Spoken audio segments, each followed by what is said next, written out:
Sama seperti dengan makhluk hidup yang lain, ikan koi juga dapat terserang berbagai penyakit. Ada jenis penyakit yang bisa disembuhkan dengan pemberian obat, ada juga yang memerlukan penanganan khusus. Sebagai penyuka ikan yang masih satu keluarga dengan ikan mas ini, Anda perlu mengetahui apa saja penyakit yang menjadi ancaman.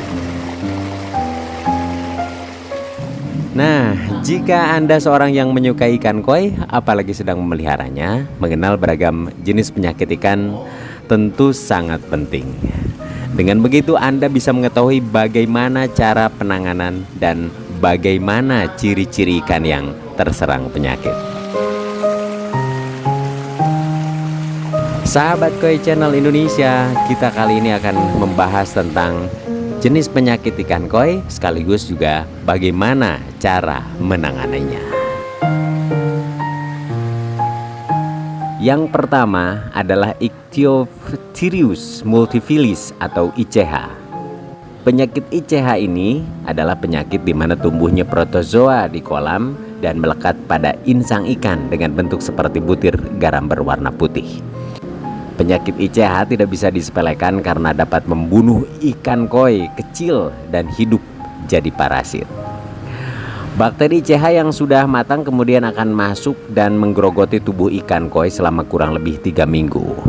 Setelah itu, mereka akan kembali ke dasar kolam untuk kembali berproduksi. Nah, tidak hanya jenis ikan tropis yang bisa terkena ICH, ikan air dingin pun tidak luput karena protozoa yang satu ini. Yang kedua adalah dropsy. Dropsy adalah jenis penyakit ikan koi yang diakibatkan dari infeksi bakteri. Hal ini menyebabkan perut yang bengkak dan sisik yang menonjol.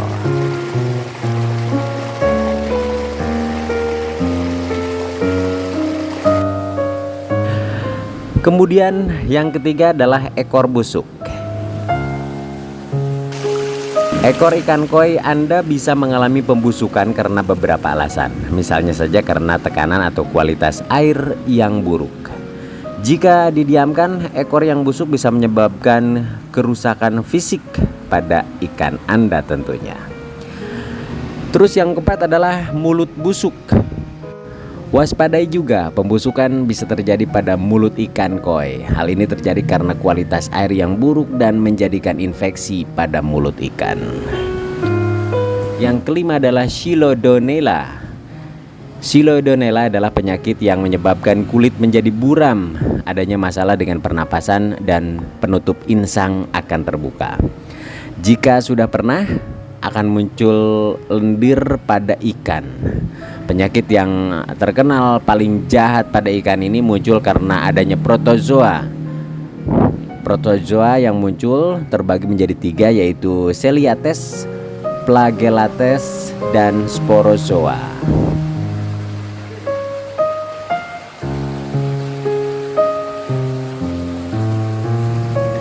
Yang keenam adalah bakteri Aeromonas. Bakteri Aeromonas menyebabkan borok dan erosi pada sirip ikan koi.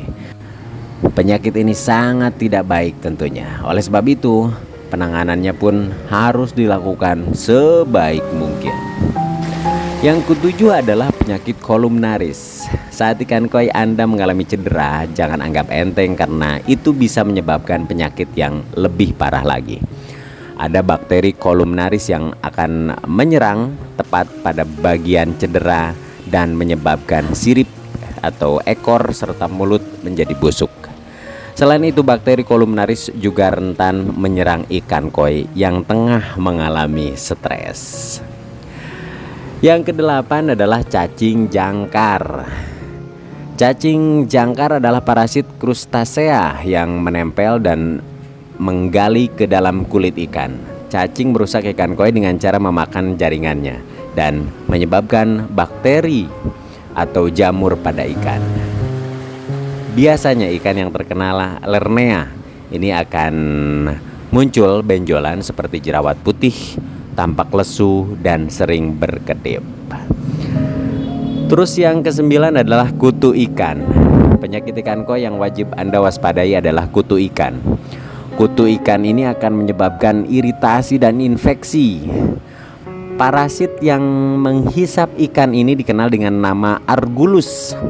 Sering berkedip dan tampak menggaruk-garuk pada badannya adalah salah satu tanda bahwa dalam tubuh ikan terdapat sesuatu yang salah. Kemudian yang ke-10 adalah jamur.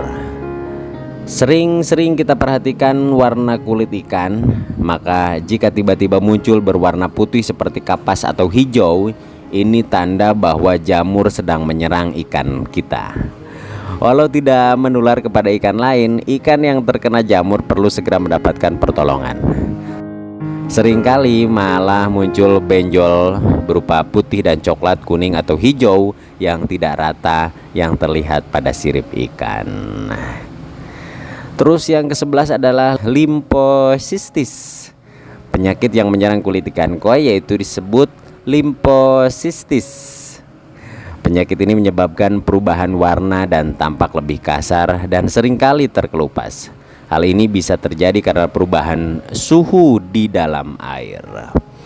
Yang ke-12 adalah epistilis. Nah, epistilis ini akan tampak seperti borok atau luka pada kulit ikan dan sirip ikan koi Anda apabila terkena epistilis.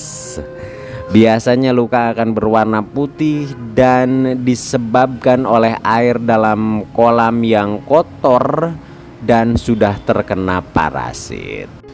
Kemudian yang ke-13 adalah skinny disease. Jika Anda merasa tiba-tiba ikan tampak kurus dengan kepala yang lebih menonjol, mungkin bukan karena kurang pakan, melainkan terkena skinny disease. Penyakit ini disebabkan oleh infeksi bakteri tentunya. Terus yang ke-14 adalah Odynium parasites. Penyakit ini disebabkan karena parasite dan disebut sebagai penyakit bludru karena tampak seperti bludru warna emas yang menutupi ikan. Kemudian penyakit ikan koi satu ini akan menimbulkan gejala seperti sirip yang seperti terpotong-potong dan hilangnya sisik pada ikan. Terus yang ke-15 adalah Kostia. Kostia adalah penyakit yang disebabkan oleh parasit. Ikan koi yang terkena Kostia akan tampak lesu dan berenang di sekitar pinggiran kolam untuk berusaha menggosok-gosokkan badannya, seolah tengah membersihkan diri dari sesuatu. Kulit ikan koi juga berubah menjadi keputihan atau keabu-abuan pada tubuh koi yang terinfeksi dan sirip yang menjadi merah. Penyakit ini juga dapat menyerang pada insang.